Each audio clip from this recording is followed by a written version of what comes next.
শুক্রবার গভীর রাতে মাটিগাড়া থানার অন্তর্গত লেলিন কলোনি এলাকায় দুঃসাহসিক ডাকাতির ঘটনায় আতঙ্ক গোটা এলাকা জুড়ে। জানা গিয়েছে, মাটিগাড়া থানার অন্তর্গত লেলিন কলোনি এলাকার বাসিন্দা বিশু সিংহের বাড়িতে মাঝরাতেই ডাকাতির ঘটনা ঘটে। রোজ দিনের মতনই সকালে খাওয়া দাওয়া করে গভীর ঘুমে মগ্ন ঠিক সেই সুযোগেই বাড়ির ভেতরে প্রবেশ করে। বাড়ির ভেতরে থাকা আলমারির তালা ভেঙে সমস্ত জিনিস নিয়ে চম্পট দেয় ডাকাতের দল। অন্যদিকে সকালবেলা টের পেয়ে দেখেন ঘরের ভেতরে সমস্ত আলমারি ভাঙা অবস্থায় লন্ডভন্ড হয়ে পড়ে রয়েছে। এরপরেই কি করবেন কিছু বুঝতে না পেরে কান্নায় মাটিতে লুটিয়ে পড়েন পরিবারের সদস্যরা। এই ঘটনার খবর ছড়িয়ে পড়তেই ঘটনাস্থলে ভিড় জমায় স্থানীয় বাসিন্দারা। এরপর তড়িঘড়ি মাটিগাড়া থানায় লিখিত অভিযোগ দায়ের করা হয়। এই প্রসঙ্গে বাড়ির মালিক বিশু সিংহ জানান, বাড়ির ভেতরে আনুমানিক লক্ষাধিক টাকার নগদ সহ সংস্থা সোনার গহনা নিয়ে চম্পট দেয়। এর পাশাপাশি তিনি আরও জানান, গত 3 সপ্তাহ আগেই তার বাড়ি থেকে 2-3টে বাড়ির আগে একই ঘটনা ঘটে। 1 মাসের মধ্যে পরপর ডাকাতির ঘটনায় আতঙ্কে এলাকাবাসীরা। Want luxurious interiors at affordable prices?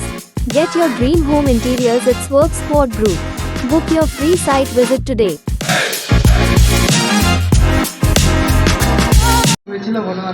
হয়েছিল এখানটায় মেলাতে ট্রেন চলছিল, ট্রেন চলতে চলতে ট্রেনটা পড়ে যায় উল্টে যাওয়ার পরে আমরা তো ঘরে ছিলাম, জানতে পারিনি। তো চেঁচামেচিতে চিৎকার করাতে আমরা বাইরে গিয়ে দেখি তো পড়ে গেছে। তো আমি যেই বাড়িতে ভাড়া থাকি অ্যাকচুয়ালি সেই বাড়িরই বৌদির ওখানে মানে হাতের এই সাইডে লেগেছে। তো একজন ধরে উঠাচ্ছিল, তারপরে আমি বাড়ির ওর ছেলেকে ডেকে নিয়ে তারপরে মেলায় গেলাম, গিয়ে ওদেরকে ডেকে ওখানে গেলাম বৌদির কাছে। তো মেলার যে কমিটি বা যারা ছিল তারা কিন্তু কোনো রকম হেল্প করেনি।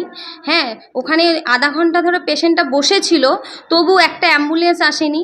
হ্যাঁ, তারা কোনো রকম সাহায্য করেনি, আমাদেরকেই টোটো করে উঠিয়ে হসপিটালে নিয়ে যেতে হয়েছে।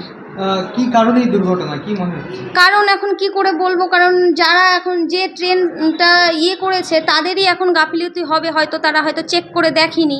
এখন কি করে বলবো সেটা তো বুঝতে পারছি না। এটা তো আরো বড় আকারের দুর্ঘটনা হতে পারে। হ্যাঁ, অবশ্যই হতে পারত, লোক মারাও যেতে পারত। যেহেতু 3টে হয়েছে, এবার বাদ বাকি আরও যদি পিছনেরগুলো পড়তো তাহলে আরও লোক আহত হতো। 3-4 জন হয়েছে, কারো একটু বেশি লেগেছে, কারো কম লেগেছে, কিন্তু ভালোই যা হয়েছে ভালোই লেগেছে। হ্যাঁ, 2-3 জনের হয়েছে। আপনার নাম? মৌসুমী শীল। এলাকার নাম? এটা মেডিকেল মোড় বলে। আমি তো সবসময় বাইরে বাইরে থাকি, তো রাত্রিবেলা আসে 8টার সময়, খাওয়া দাওয়া 8টার সময় বাড়িতে ঢুকছি। এখন বাড়ির লোকগুলো শুয়ে আছে, একটু কালকে লাইন ছিল না, পুরো ক্লান্ত হয়ে গেছে।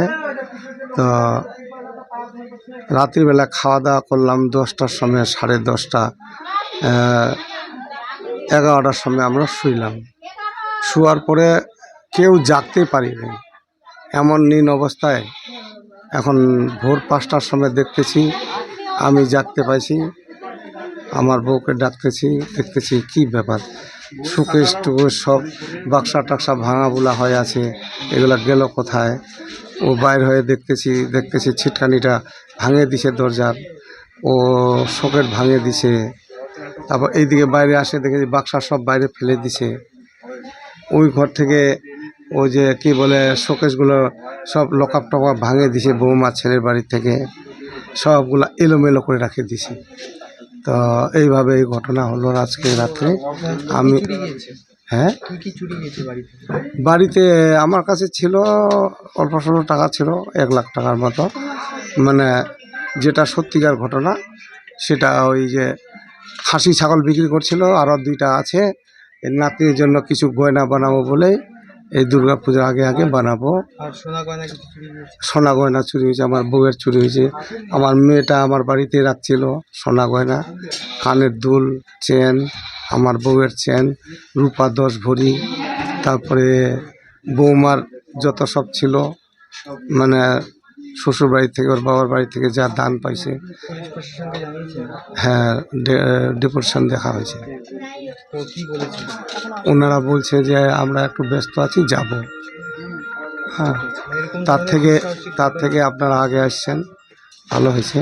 কিন্তু পুলিশ আগে কি একটা ডেঞ্জারাস কেস আছে, মেডিকেল গেছে, ওখান থেকে এখানে আসবে। এরকম দুঃসাহসিক ঘটনা আমাদের এলাকায় এই পাশে বাড়িতে হয়েছিল।